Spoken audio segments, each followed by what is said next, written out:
Guys, channel ini isinya spoiler dan alur cerita dari novel karya Or Better Yet Back. Buat kalian pecinta spoiler yang kepo sama novel ini dan gak sempat buat baca manualnya, kalian bisa nonton aja di sini. Jadi jangan lupa buat subscribe dan nyalain loncengnya. Oke, langsung aja.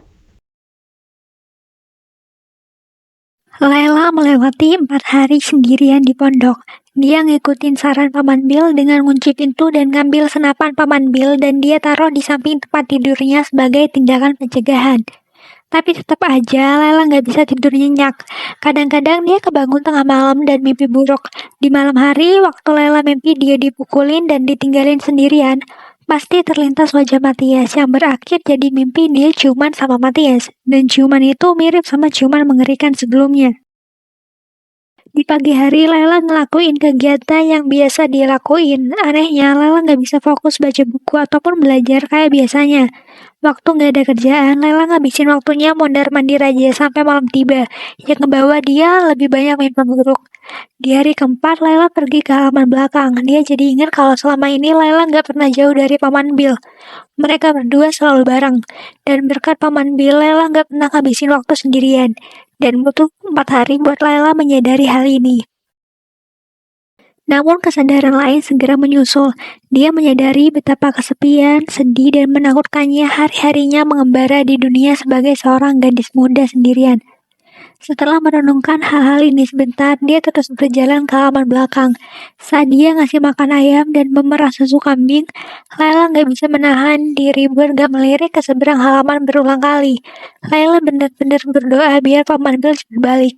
Karena begitu Paman Bill balik, semua bakal baik-baik aja. Kesedihan karena harus menjadi dewasa, kenangan traumatis akan ciuman pertamanya. Semua pemikiran yang membingungkan dan menakutkan ini akan hilang begitu Layla nggak lagi sendirian.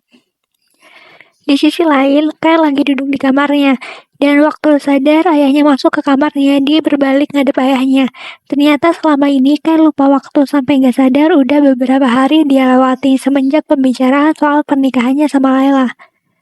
Waktu itu ayahnya Kyle nggak ngasih tanggapan soal keinginan Kyle itu. Dia cuma natap Kyle dan bilang, dia butuh waktu buat mikirin hal itu, dan selama itu pula Kyle menahan keinginan kuatnya buat pergi ketemu Layla, karena dia nggak pengen nyakitin Layla dengan bikin janji yang dia belum yakin bisa menepatinya. Ayahnya Kyle mulai ngomong, beliau bilang dia ngerti perasaan Kyle dan tahu betapa terpikatnya Kyle ke Layla. Tapi Kyle masih terlalu muda buat ngomongin pernikahan, begitu pula Layla. Tapi Kyle ngeyakinin diri. Kyle bilang ke ayahnya, bukankah ayah sama ibunya menikah waktu mereka masuk sekolah kedokteran? Lenny Claudine juga bakal tunangan minggu depan. Dan putri Baron Arn yang mau dijodohin sama Kyle juga seumuran Layla. Jadi kenapa Kyle masih dianggap terlalu muda? Dan ayahnya Kyle denger itu cuma bisa ketawa. Kyle bilang lagi kalau dia tahu dia masih muda dan paham sama kekhawatiran ayahnya. Begitu Kyle ditanya apakah peduli banget sama Layla, Kyle jawab iya tanpa ragu, dia peduli sama Layla. Di benak Kyle, cintanya pada Layla begitu membara, sehingga Kyle nggak perlu mikirin jawabannya. Ayah Kyle, Dr. Edmund, ngomong sambil ngeliat anaknya dengan tatapan tegas sekaligus penuh kasih sayang. Ayahnya bilang kalau Layla mau kuliah dia pasti bisa bantu ngesponsorin Layla karena Layla anak yang baik hati dan pintar. Tapi kata Kyle emang pengen Layla belajar hal yang disuka, tapi Kyle lebih pengen menikahi Layla. Menurut ayahnya, pernikahan itu bukan soal sekedar 2 orang aja. Ada beberapa pertimbangan lain. Dan Kyle jawab betapapun pentingnya hal itu, gak ada yang lebih penting daripada memilih orang yang tepat untuk menghabiskan seluruh hidup bersamanya. Kyle pengen jadi dokter yang baik, suami yang baik, dan ayah yang baik sama seperti ayahnya Kyle sendiri. Dan itu semua dimulai dari Layla.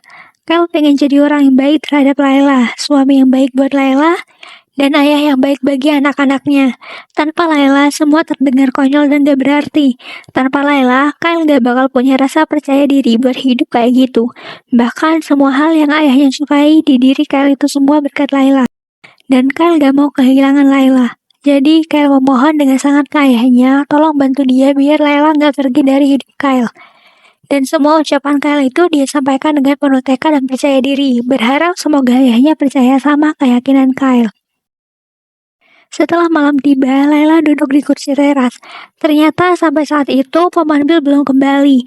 Layla khawatir takut terjadi sesuatu sama pemandu, apalagi dia pernah baca soal kecelakaan kereta api di koran. Setelah mondar-mandir di halaman beberapa saat, Layla jalan menuju gerbang mansion.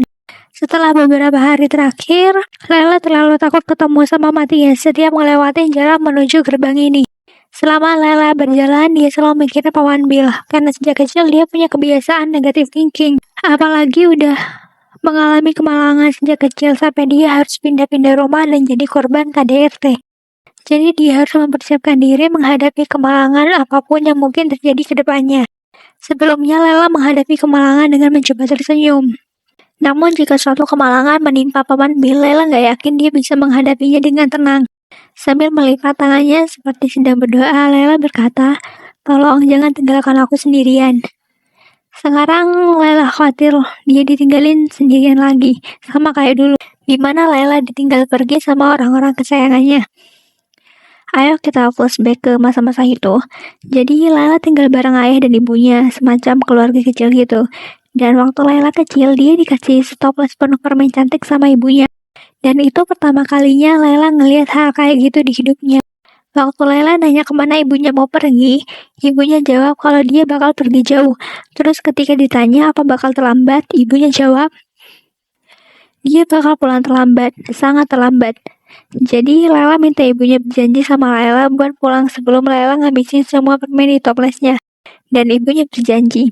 Jadi ibunya Layla ini terkenal karena ada rumor yang bilang kalau ibunya Layla terlalu cantik buat jadi istri orang miskin. Jadi dia pergi melarikan diri ninggalin suami dan putrinya seolah-olah mereka itu pakaian yang gak pas buat ibunya Layla. Rumor lainnya bilang kalau ibunya Layla ini simpanan seorang bangsawan berpangkat tinggi dan pindah ke luar negeri.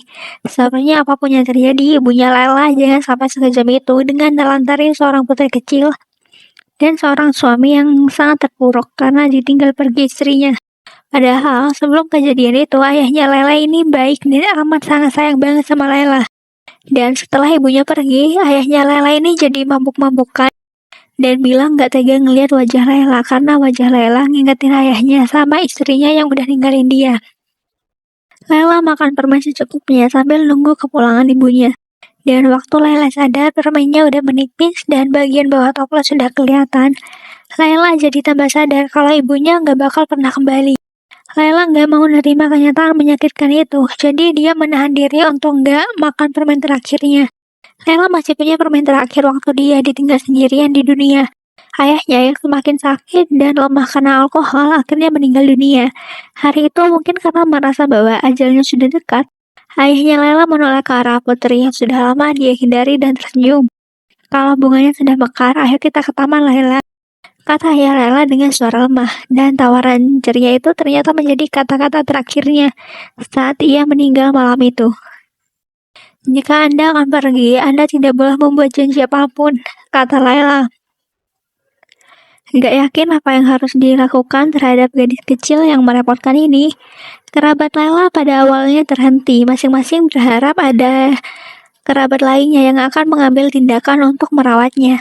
Sementara itu, Layla ditinggal sendirian di sebuah rumah kosong, hanya membawa janji kosong dan sepotong permen. Sampai hari ini, Layla masih ingat dengan jelas permen berwarna biru mengkilat itu. Setelah beberapa hari, ketika Layla nggak punya apa-apa lagi buat dimakan, dia akhirnya memasukkan permen itu ke dalam mulutnya. Layla menggigitnya dengan keras, memecahnya menjadi pecahan yang menggesek bagian dalam mulutnya. Tak lama kemudian, rasa asin dari darah bercampur dengan rasa manis dari permen itu. Namun dia terus mengunyahnya sambil terisak-isak. Kesedihan yang manis dan asin. Saat memandang keluar jendela, dia melihat bunga-bunga sedang bermekaran, terbawa oleh angin musim semi. Kelapa bunga berwarna merah muda pucat berterbangan di udara seperti kepingan salju. Kembali ke masa kini, tenggelam dalam kenangan saat dia berjalan menyusuri jalan Platanus. Layla mendongak dan matanya langsung melebar. Wajahnya yang pucat langsung diliputi senyum cerah. Layla mulai berlari ke arah Paman Bill yang sedang berjalan di seberang jalan sambil berteriak menyebut nama Paman Bill berulang kali. Dan pada saat itu juga, secara bersamaan, mobil hitam sang Duk, Matthias von Herhard, berbelok ke jalan Platanus.